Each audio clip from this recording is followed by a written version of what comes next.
I am Thomas O'Connor, and I have lived long enough to know that everything in life can change in an instant. But I never imagined that moment would come in the form of a woman collapsing at my doorstep with eyes full of fear and a past eye. Could never have anticipated. That day, the sun was shining and the wind was light. Calm like any other day on the barren land of West Texas, I was repairing the old windmill, the one I had used for years to generate a bit of electricity for my small cabin. My horse stopped suddenly, and I saw her horse stumbled on a rock, and she was thrown to the ground, making me stop in my tracks. "Good Lord," I exclaimed, rushing toward her. She lay there, motionless, her arms and legs flailing, her long hair spread out over the dry earth. The horse, a strong creature, fell beside her, breathing heavily. I quickly pulled her into my cabin, without thinking too much. Once she was lying on the makeshift bed I had made from old planks, I realized that I hadn't just saved her from death, I had saved myself, though I didn't know it then. When she awoke, a sharp gasp broke the stillness of the room. I stood there, my hand still holding the coffee cup I hadn't gotten the chance to drink. The feeling inside me was strange, nervous, and curious all at once. "Who are you?" she asked, her voice firm but tired. I swallowed hard, my hands shaking slightly. "Thomas O'Connor," I said, trying to keep my voice steady. "I found you outside. Your horse didn't make it, but you're safe here." She looked at me, her green eyes sparkling but also filled with doubt. "It's certainly not luck. I don't believe in that." "Maybe not," I said, taking a deep breath, "but at least you're alive." I looked at her, seeing the beauty. In her pain and vulnerability, something I never imagined I would have to face. She didn't say anything else, just sat silently looking out the window, where the light of the setting sun streamed through the gap, casting a soft glow on her smooth skin. It seemed like she was lost in some distant thought, something I couldn't grasp. Then she turned back to me, and I saw that her eyes didn't just hold fear. There was something deeper, a secret she hadn't yet revealed. "My name is Emily Callahan," she said, her voice soft as the breeze, but still with an undertone of resolve. "So, who are you really?" I asked again, unable to hide my curiosity. "You're certainly not ordinary." She smiled faintly, but the smile wasn't easy. It held an unspoken message. "You won't understand." That day, I didn't know I was inviting into my home a woman with a past full of secrets. And I certainly couldn't have imagined that in just a few short days, my life would be changed forever. One afternoon, while I was fixing the cattle pen, Emily walked outside, her eyes locking with mine. She spoke coldly yet with determination. "We have to leave." I stopped what I was doing, looking at her. "Why?" I asked, a feeling of unease rising in my chest. "I'm trying to help you. You can't just leave like this." "Because you don't know what I'm running from," she replied, her voice firm. "I can't stay here. I can't leave a trace." Words threw me off. I began to realize that she wasn't just a woman in need of help. She was a woman with strength, someone who had lived through storms I couldn't even imagine. Whenever we sat together in silence, I couldn't help but notice the small details, her hands, the delicate fingers that brushed over the objects. In the room, as though she was exploring everything around her, the sharpness in her gaze kept me thinking about the things she was hiding. She wasn't who I thought she was. She was a strong woman, someone who had lived through challenges I couldn't comprehend. Then one day, as we rested under the shade of a tree outside, Emily suddenly asked me, "Have you ever loved anyone?" The question left me speechless. I looked into her sparkling green eyes, sensing the curiosity and the unspoken questions in them. I've never loved anyone," I replied honestly, without hiding anything. "Maybe I've been too busy with life." Emily smiled, a smile that seemed to hold the wisdom of someone who had seen too much of life. "Then why do you live alone like this? Aren't you afraid of being lonely?" I looked at her, and for a moment I didn't know how to respond. She had asked the very question I'd been avoiding all these years. Perhaps I had never truly lived, just existed. But since meeting Emily, I felt something awakening inside me. Something I had never noticed before, though I didn't understand everything about her. I knew one thing: she was an important part of my life, and I would do anything to protect her from the dangers ahead. And when I learned that her brother, Andrew Callahan, was the one hunting her. I couldn't help but feel a surge of anger rising within me. I wouldn't let her fall into his hands, not ever. We're not giving up, I said, my eyes full of resolve. I'll protect you, Emily. But I didn't know that protecting her would also mean protecting my own life. Chapter. The storm and the curse of the night had fallen, casting a dark shadow over the desolate land where we sought refuge. The abandoned house we had found was on the edge of town, long forgotten by the people who once lived there. The walls were old and splintered, the windows shattered, and the room was dimly lit, as if it had its own mournful story to tell. I sat near the window, my eyes scanning the outside. A cold wind began to pick up, carrying the scent of dry earth and herbs from afar. I couldn't shake the feeling of unease gnawing at me. Emily sat beside me, her eyes also searching the darkness. Her hands gripped mine, and though she didn't speak, I knew she felt the same way. "How do you feel?"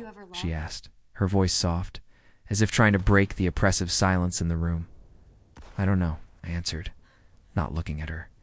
"It feels like something's coming closer, but I can't explain it." Emily was silent for a long while, as if battling something within herself. Finally, she looked up at me, her gaze steady. "They won't stop.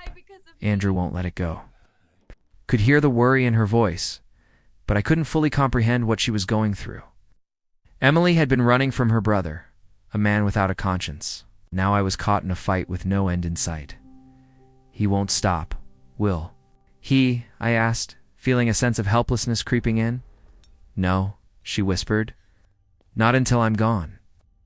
There was a quiet pause before I spoke again, my voice low but resolute. "I won't let him take you. I won't let him take us." The wind outside howled louder, but the sound was soon drowned out by the noise of approaching footsteps. I froze. My heart raced as the hairs on the back of my neck stood up. I had heard it a shift in the air, a change. They were here. "Them," Emily whispered, her face pale. "It's them. Andrew's men." I moved swiftly, grabbing the rifle I'd kept near the door. Emily grabbed my arm, but I gently pulled her behind me. "There's no time," I said, my voice steely. "Stay down." I could hear them getting closer, their voices cutting through the darkness like a knife. "This time, we're not just after her," one of them said, his voice sharp and menacing.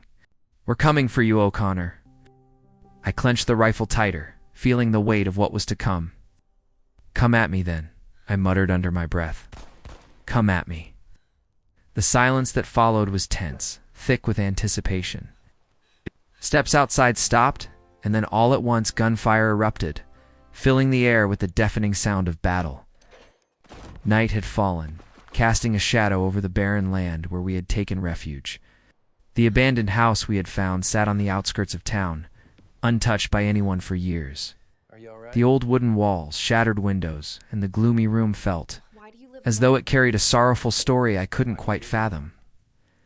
I sat near the window, my eyes scanning the outside. The cold wind began to pick up, carrying the scent of dry earth and distant herbs. But I couldn't shake the growing unease in my chest. Emily sat beside me, her eyes seeming to search for something in the darkness. Her hands gripped mine tightly, and though she didn't speak, I knew she was afraid. "How are you feeling?" she asked, her voice soft, as if trying to break the heavy silence that had settled around us. "I don't know," I replied, not looking into her eyes. "It feels like something is drawing near, but I can't quite put my finger on it."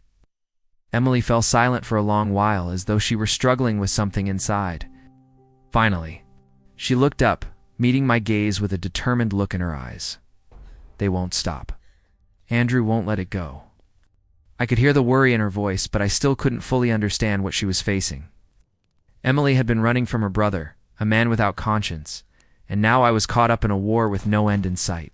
"You'll protect me, won't you?" she asked, her green eyes glowing in the night. I squeezed her hand, pulling her closer, wanting to reassure her. "Told you, Emily, I'll protect you." But no matter how much I said it, I couldn't shake the feeling that something bigger was lurking, waiting. I couldn't let her leave on her own, but I couldn't let Andrew and his men get any closer either. Death and betrayal surrounded us, not just from the enemy, but from things I couldn't fully comprehend. As though in response to my thoughts, a sharp noise from outside shattered the stillness of the room. The sound of footsteps, weapons, and then shadows creeping closer. My heart raced, my hands trembling. Emily stood up, her face pale, but no sound escaped her lips. We had no time. It's them, Emily whispered. Don't let them catch me, Thomas. Ow. I didn't need another warning. I grabbed Emily and pulled her away from the window, leading her to the weapons I had prepared. In that moment, I realized my life was no longer just about the lonely days in this cabin.